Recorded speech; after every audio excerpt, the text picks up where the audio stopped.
बेटे से कहिए निकाह करना है तो दाढ़ी मूंडे। जब इतनी बात कही ना तो बाप ने कहा बेटे इज्जत का मामला है, वरना बारात ऐसी लौट जाएगी। ऐसा करना नाई की दुकान पे जा दाढ़ी मुंडा दे। बेटे ने कहा अब्बा क्या कह रहे हो? कहा हाँ बेटे इज्जत का सवाल है, आज दाढ़ी नहीं मुंडी ना तो बारात वापस चली जाएगी, तेरे बाप की तो इज्जत ही चली जाएगी। हाँ अगली बात कह दूं, बड़ी कड़वी है जी जी, बड़ी कड़वी बात है जो मैं कहने लगा हूं, बहुत कड़वी बात। लोगों से कहो दाढ़ी रख लो तो कहते हैं रख लेंगे भी, हजरत थोड़ा सा बिजनेस का कर रहे हैं ना बिजनेस। क्यों भाई? कि उसमें थोड़ा सा जरा झूठ बोलना रहता है ना, तो वो दाढ़ी होगी। ये तो पता लग गया जिसके दाढ़ी होती है वो झूठ जी नहीं बोलते, जिसकी दाढ़ी होती है वो बदअमाल नहीं होते। कहते दाढ़ी अभी नहीं रखेंगे, बिजनेस कर रखे हैं। क्यों झूठ बोल के तू लोगों की आंखें फोड़ के पैसा कमा रहा है, लोगों के गले काट के बिल्डिंगें बनाते हो, फिर कहते हो हाजा मिन फजले रब्बी। पूरी जिंदगी लाइट के अंधेरे में ला करके तुमने लोगों को 70 का कपड़ा 240 में बेचा, फिर कहते हो हाजा मिन फजले रब्बी। तेरी मर्जी थी, जितना चाहता अपनी चीज को बेच लेता, लेकिन धोखा दे के ना बेच। कहते हाजी साहब की दुकान है, खरीदा हुआ माल वापस नहीं किया जाएगा। क्यों नहीं किया जाएगा? घर जाएगा तो है पता चल जाएगा, लाइट से बाहर निकला तो दिल से उतर जाएगा, इसलिए कह दिया खरीदा हुआ माल बेचा नहीं जाएगा। ये सब गलत है। अगर सोचते हो झूठ से रिस्क में कब्र कट होगी, अगर लोगों को धोखे देने से तेरी नस्लें पलेंगी तो गलत फहमी में हो। रज़्ज़ाक झूठ नहीं है, रज़्ज़ाक अल्लाह है, रिस्क उसे मिलता है जिसे खुदा दिया करता। सुभान अल्लाह सुभान अल्लाह सुभान अल्लाह। कहते दाढ़ी रख लेंगे मगर कब? जब बिजनेस खत्म करेगा तब। फरमाया गया बच्चों को हराम के लुकमों से बचाओ, हराम के लुकमों से बचाओ। हुजूर फरमाते हैं जो जिस्म हराम की रोजी से पलेगा, अल्लाह कयामत के दिन उसे जहन्नम का ईंधन बनाएगा। जहन्नम का ईंधन। बचाओ अपने आप को, हराम के लुकमों से बचाओ। एक बात याद रखिए, लोग अक्सर कहते हैं बेटे ने घर से निकाल दिया, बेटे ने गाली दी है मुंह पे, बेटा सामने आ गया। तो सुने, अगर खेती में फसल में गलत दवा देते हैं तो फसल खराब हो जाती है, अगर बच्चों को गलत रोजी खिलाते हैं तो नस्ल खराब हो जाती है। जी जी, हलाल के लुक़्मे बच्चों को खिलाओ। जरूरी नहीं है कि अपने बच्चों के लिए तुम मुर्ग मुसल्लम लाओ तब बच्चे अच्छे बने, नहीं, तरबियत का असर आपके लुक़्मों पे है। उन्हें हलाल खिलाओगे तो बच्चे फर्माबरदार बनेंगे, हराम खिलाओगे तो फिर बच्चे फर्माबरदार नहीं बनेंगे। तो बदलें अपने आप को। वो एक नौजवान था, लोग जरा सी बात में आके बह जाते, नहीं जी बात कर लेंगे देखा जाएगा, रिश्ते नहीं हो रहे। वो एक नौजवान, उसने दाढ़ी की फजीलत सुनी। एक नौजवान मुझसे कहने लगा हज़रत जी मैं उस दिन तकरीर सुनना था आपकी, तो मैंने सुना कि दाढ़ी मूंडना हराम है, इसकी उजरत भी हराम है। मैंने कहा हाँ। तो उसने कहा मेरा तो काम ही ये है, क्या करूं? अकीदे दुरुस्त होने चाहिए, अकीदे। तो दाढ़ी नहीं रखते, एक जवान ने दाढ़ी रख ली। अब्बा कहने लगा बेटे मैं हज करके आया, हुजूर के रोजे पे बेहोश होके गिर गया था। बेटे पे बड़ा असर पड़ा। उन्होंने कहा यार बड़ा आशिक है मेरा बाप। उसने क्या किया? दाढ़ी रख ली। रिश्ता हो चुका था, जब दाढ़ी रख चुका ना, रिश्ता हो गया। अब ऐसा तो था नहीं 1 महीने पहले रिश्ता और 1.5 महीने बाद बारात, वक्त लगा, दाढ़ी थोड़ी बड़ी हो गई। जब वो लड़का दूल्हा बन के ससुराल पहुंचा, ससुरालियों ने कहा नहीं जी हमें ये दूल्हा नहीं चाहिए, हमें तो वही दूल्हा चाहिए जिसको हम देख के आए थे। बाप ने कहा वही है? कहा बात सच है वही है, लेकिन इसकी दाढ़ी नहीं थी। बेटे से कहिए निकाह करना है तो दाढ़ी मूंडे। जब इतनी बात कही ना तो बाप ने कहा बेटे इज्जत का मामला है, वरना बारात ऐसी लौट जाएगी। ऐसा करना नाई की दुकान पे जा दाढ़ी मुंडा दे। बेटे ने कहा अब्बा क्या कह रहे हो? कहा हाँ बेटे इज्जत का सवाल है, आज दाढ़ी नहीं मुड़ी ना तो बारात वापस चली जाएगी, तेरे बाप की तो इज्जत ही चली जाएगी। तो बच्चा कहने लगा अब्बा कहाँ गया वो इश्क जो तुम हुजूर के रोजे का बयान करते थे? कहाँ है वो मोहब्बत जो तुमने कहा था मैं हुजूर के रोजे पे बेहोश होकर गिर गया था, आज कहते हो मैं दाढ़ी मूंड दूं? बाप कहने लगा बेटे कोई बात नहीं, आज मूंड ले फिर मत मूंडना। बच्चा कहने लगा अब्बा निकाह हो ना हो हुजूर की सुन्नत नहीं छोड़ूंगा। बेशक सुभान। कभी ऐसा इश्क किया हुजूर से? ये है इश्क हुजूर से। जवान कहने लगा अब्बा दुल्हन की बात करते हो, निकाह हो ना हो सुन्नत नहीं छोड़ी जाएगी। बाप को गुस्सा आया, मेरी इज्जत की फिक्र नहीं, उसने कहा अब्बा तेरी इज्जत अपनी जगह है, लेकिन मदीने वाले की इज्जत अपनी जगह है। सुभान अल्लाह सुभान।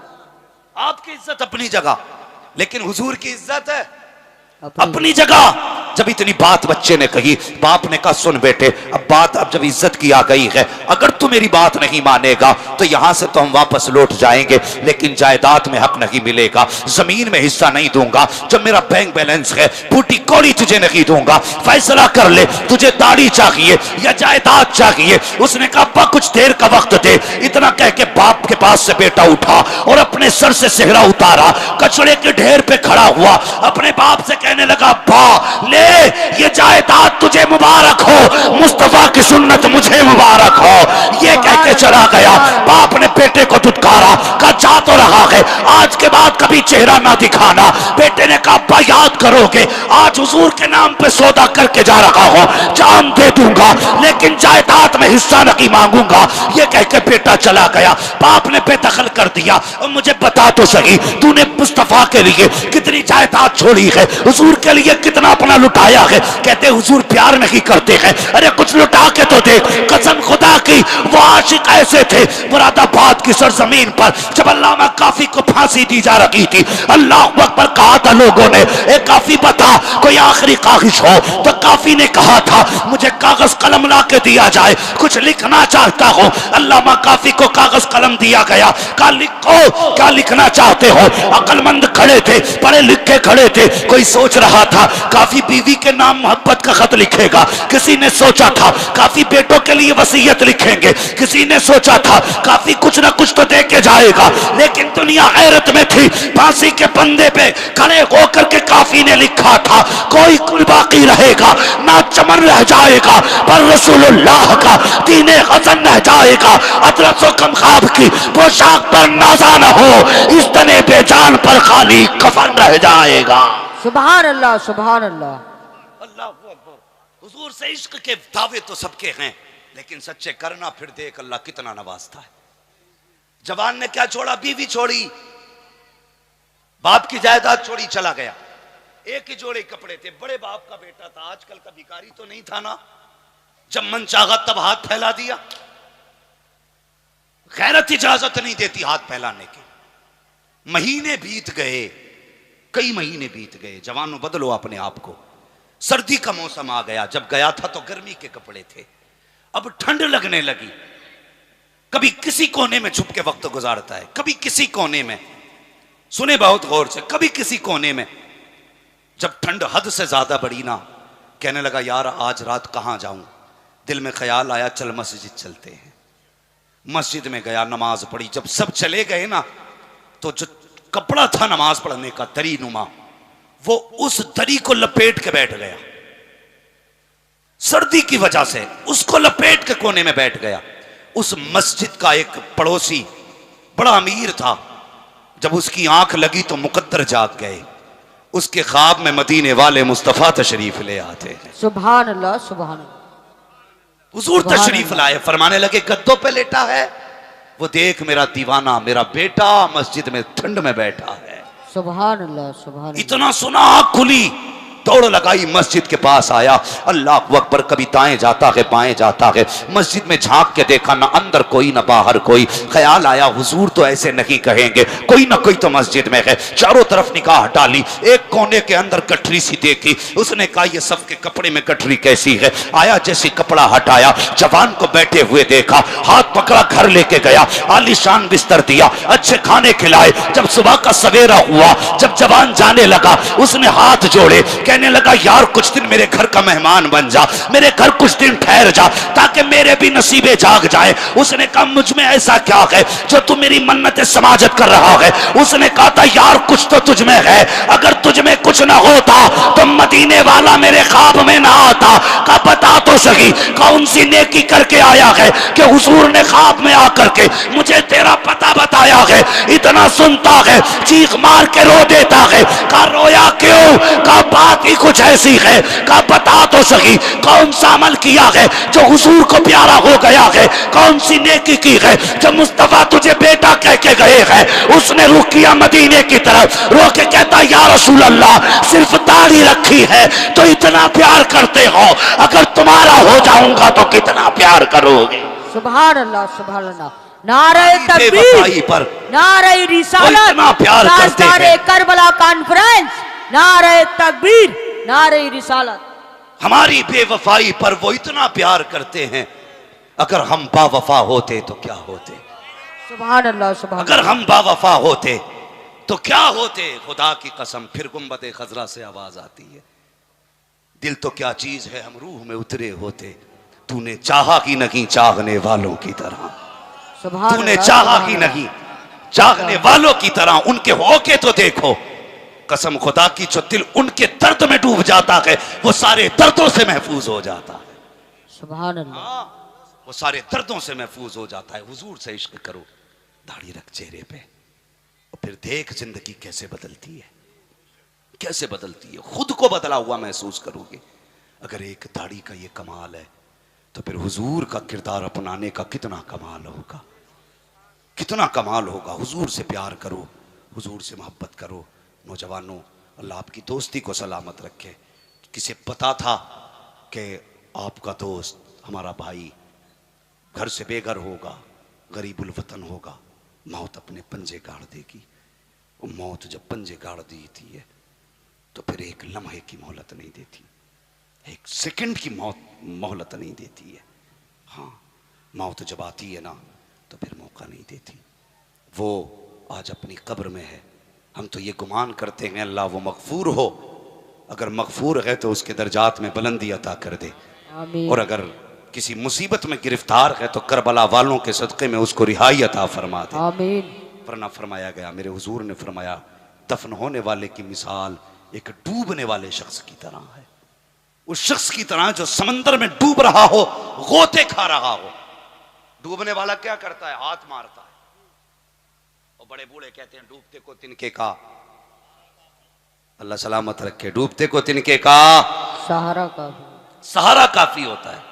अब जो कब्र में गया है, हुजूर फरमाते हैं कि उसकी मिसाल डूबने वाले की तरह है। फिर वो इंतजार करता है, किसका? तुम्हारे पैसों का नहीं, तुम्हारी दौलत का नहीं, जमीन का नहीं। इंतजार करता है काश कोई मेरे हक में हाथ उठा के दुआएं कर दे, आज मेरे हक में कोई हाथ उठा के दुआएं कर दे। फरमाया गया फिर उसकी मगफिरत के लिए महफिलें मुनक़िद होती हैं। कोई यार कहीं हाथ उठा देता है ना तो फिर फरिश्ते उसकी कब्र में उहद पहाड़ के बराबर नूर डालते हैं। वो पूछता है यार अभी अंधेरा था, उजाला कैसे हो गया? तो फरिश्ते कहते हैं मुबारक हो, आज तेरे यारों ने तेरी बख्शिश के लिए महफिल मुनक़िद की है। सुभान अल्लाह। आज वो एक जलसा सजा के बैठे हैं जिसमें तेरी मगफिरत की दुआएं हो रही हैं। अल्लाह अकबर। फिर वो खुश होता है और दुआएं करता है। यार हो तो ऐसे होने चाहिए। कसम खुदा की यारियां भी बेमिसाल है। ताजदार करबला इसका नाम रखा है कि यारी याद आ गई। इजाजत हो तो बता दूं, जरा कह दें या हुसैन, या हुसैन। अभी पीछे वाले लोग पता नहीं किस इंतजार में बैठे हैं। भाई इनके लिए थोड़ा लंगर वंगर चला देते, जो थाली खड़े हैं कम से कम खाते पीते रहते। हाँ, चाय का इंतजार करते रहिए, मर्जी है आपकी। जरा कह दें या हुसैन, या हुसैन। अल्लाह सलामत रखे। फरमाया गया दोस्त जब भी बनाओ ना अच्छे बनाया कर, क्योंकि दोस्त से आपकी हालत का पता चल जाता है। आप क्या हैं यह आपके दोस्त से पता चलेगा। आप क्या हैं यह आपके दोस्त से पता चल जाता है। अच्छे दोस्त बनाया करो, और ऐसे दोस्त जो तुमसे प्यार करें, जो तुमसे मोहब्बत करें। सबकी यारियां कब्र तक होती हैं, लेकिन बड़े अच्छे लोग हैं वो जिन्होंने ऐसे दोस्त बनाए जो मरने के बाद भी काम आए, मरने के बाद भी काम आए। यारियां कभी कभी बड़ी गहरी नजर आती हैं। मेरे इमाम अली मकाम इमाम हुसैन, उम्र शरीफ आपकी तकरीबन 8 या 6 बरस की थी। हुजूर की बारगाह में कुछ लोग आए, कहने लगे या रसूल अल्लाह, मदीने शरीफ में एक अजीब बच्चा है। क्या? कि वो आपके नवासे के पीछे पीछे अक्सर रहता है। जब ये चलते हैं ना तो वो इनके पैर की मिट्टी उठाता है, कभी चूम लेता है, कभी सर पे डाल लेता है। यारियां बताने लगा हूं, कभी चूम लेता है, कभी सर पे डाल लेता है। मेरे हुजूर ने फरमाया बुलाओ उस बच्चे को। तारीख में उस बच्चे का नाम हबीब इब्ने मुज़ाहिर है। एक सहाबी जब बुलाने के लिए गए ना, तो ये बच्चा खाना खा रहा था। वो कहा बच्चे, हुजूर ने बुलाया है, तेरी शिकायत की गई है।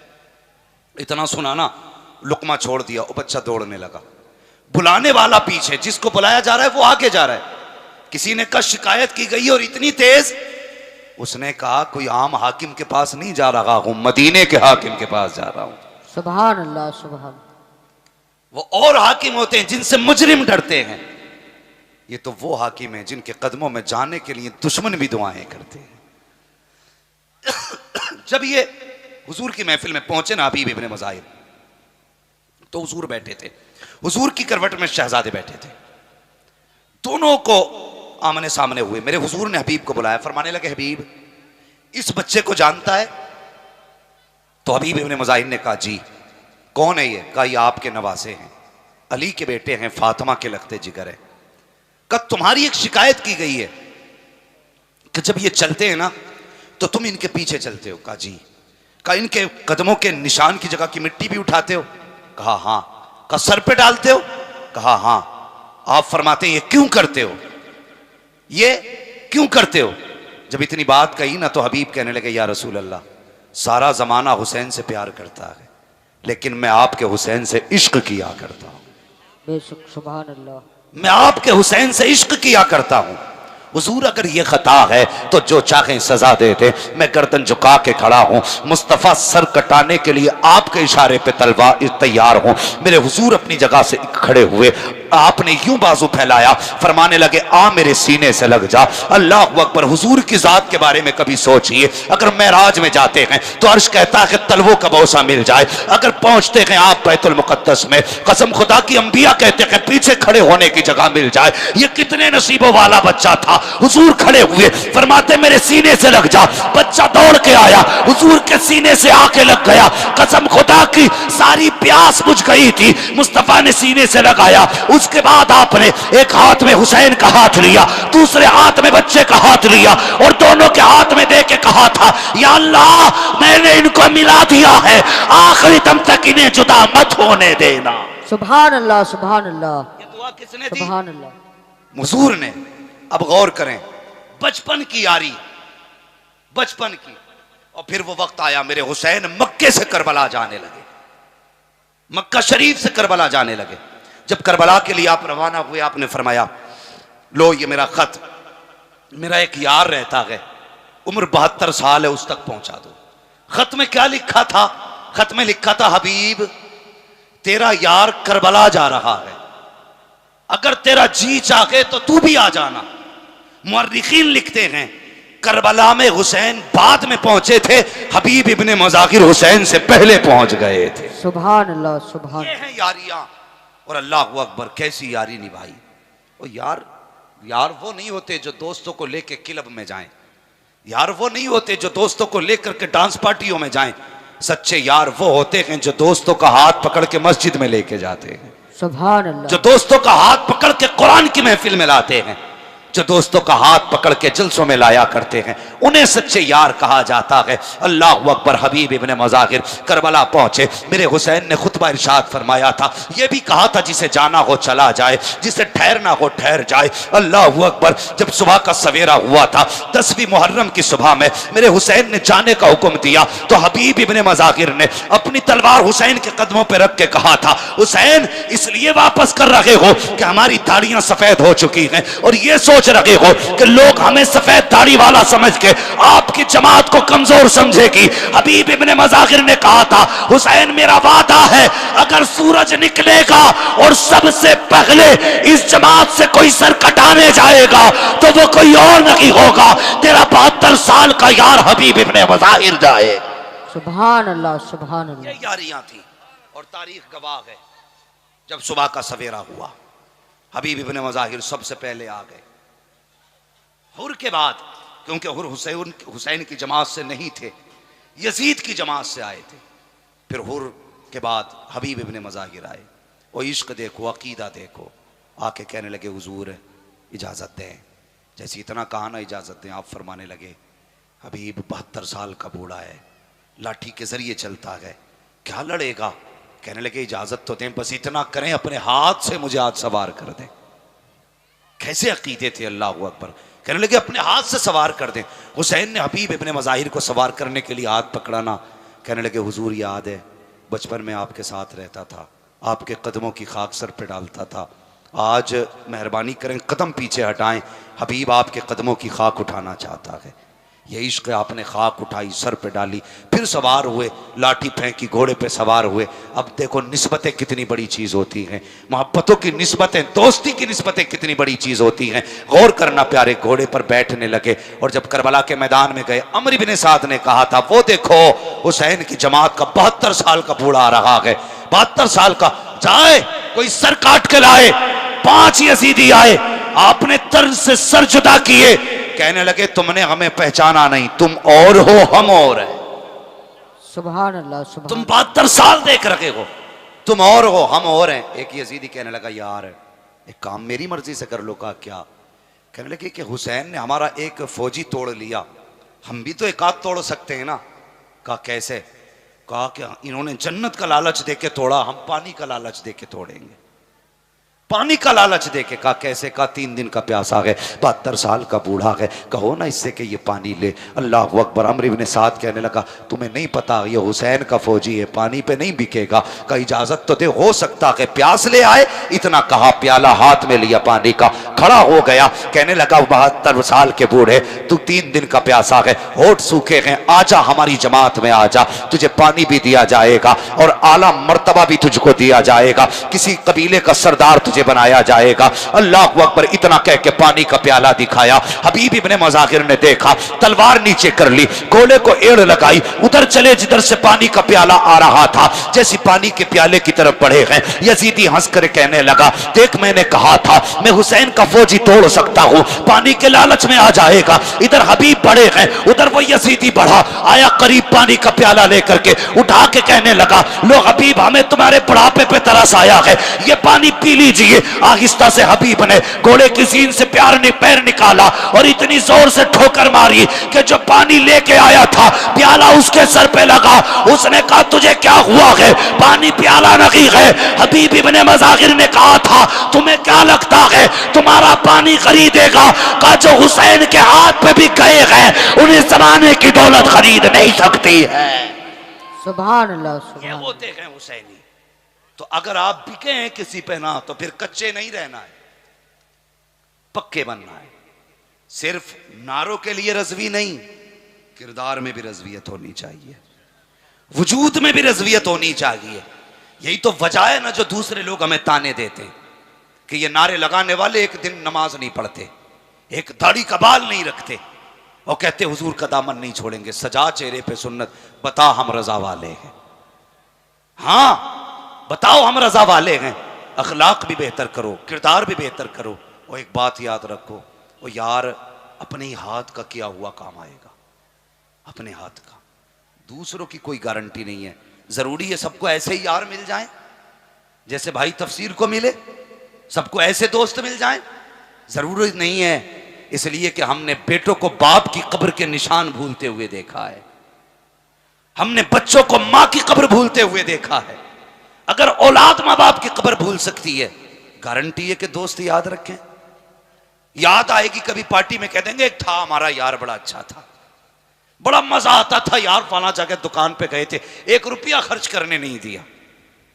कसम खुदा की जिंदगी ऐसे गुजार के जाओ, तुम्हारे मरने के बाद लोग कहें बड़ा अच्छा था, किसी यतीम को भूखा ना सोने दिया, बड़ा अच्छा था किसी गरीब को रोने ना दिया, बड़ा अच्छा था किसी मोहताज को तड़पने ना दिया।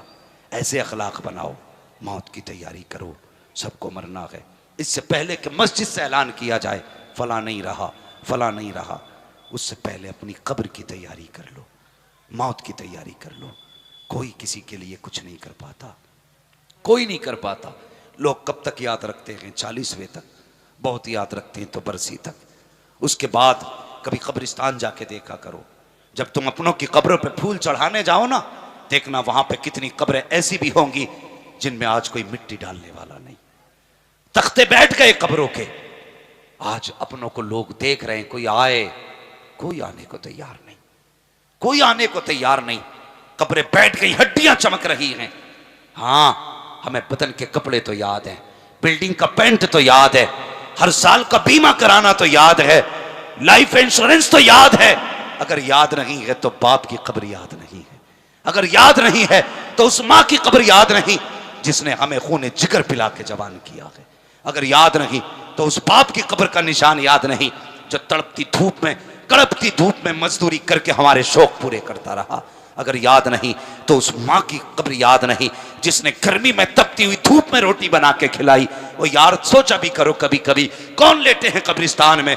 ये वो लेटे हैं जिस मौसम में हमारे पैसे गिनने दिल नहीं करता था, उस मौसम में हमारे लिए ये चूल्हे के आगे बैठ के रोटी बनाया करती थी। इसमें वो लेटी हुई है जिसने रातों को जाग के हमारी आंखों को नींद बख्शी है। इसमें वो लेटी है जिसने गर्मी में खुद तो पसीना बर्दाश्त किया है, हमें आंचल की हवाएं दी हैं। कभी कब्रिस्तान जाके ये सोच लिया करो। इसमें वो लेटा है जिससे एक दिन कहा था मुझे कीमती जूते चाहिए, तो वो 3 दिन के बाद लौट के आया था। मैंने कहा था अब्बा 3 दिन क्यों लगा दिए? उस बाप ने कहा था बेटे तूने ख्वाहिश जाहिर की थी, बाप की औकात न थी कि जेब से जरूरत पूरी कर देता, ओवर टाइम ड्यूटी की बेटे ताकि तेरी पसंद के कपड़े ला पाता, तेरे पसंद के जूते लेके आता, इसलिए लेट आया हूं। और हाँ हाँ, कभी कब्रिस्तान जाके साहिबो उन कब्रों में जाके झांका करो जिन कब्रों में वो लेटे हैं जिन्हें तुम्हें बोलना सिखाया है, उन कब्रों में वो लेटे हैं जिन्होंने तुम्हें चलना सिखाया है, इन कब्रों में वो लेटे हैं जिन्होंने तुम्हारे सीने को ताकत बख्शी है। हाँ हाँ, इन कब्रों में वो लेटे हुए हैं जिन्होंने तुम्हें नाम दिया है, जिन्होंने तुम्हें इज्जत दी है। आज जवान कह देता है मेरे बाप ने दिया क्या है, ओ हया कर शर्म कर। ये कहता बाप ने क्या दिया है, दावे के साथ कहता हूं आधार कार्ड से सिर्फ बाप का नाम हटा दे, तुझे पता चल जाएगा तेरे बाप ने क्या दिया है। बेशक सुभान, क्या बात, आधार कार्ड से नाम हटा, सुभान अल्लाह। तुझे पता चल जाएगा तेरे बाप ने दिया क्या है। जिस दिन नाम हट गया ना आधार से बाप का, लोग हलाली कहने वाले नहीं मिलेंगे। जो समाज में इज्जत है बाप की वजह से है, जो वकार है बाप की वजह से है। बड़ा तकलीफ होती है। एक बड़े मियां आए ना तकरीर के बाद, भीड़ बहुत थी मुसाफा करने वालों की, और कुछ लोग जो दावतें देते हैं ना वो मौलवी को अपने बाप की बपोती समझ लेते हैं।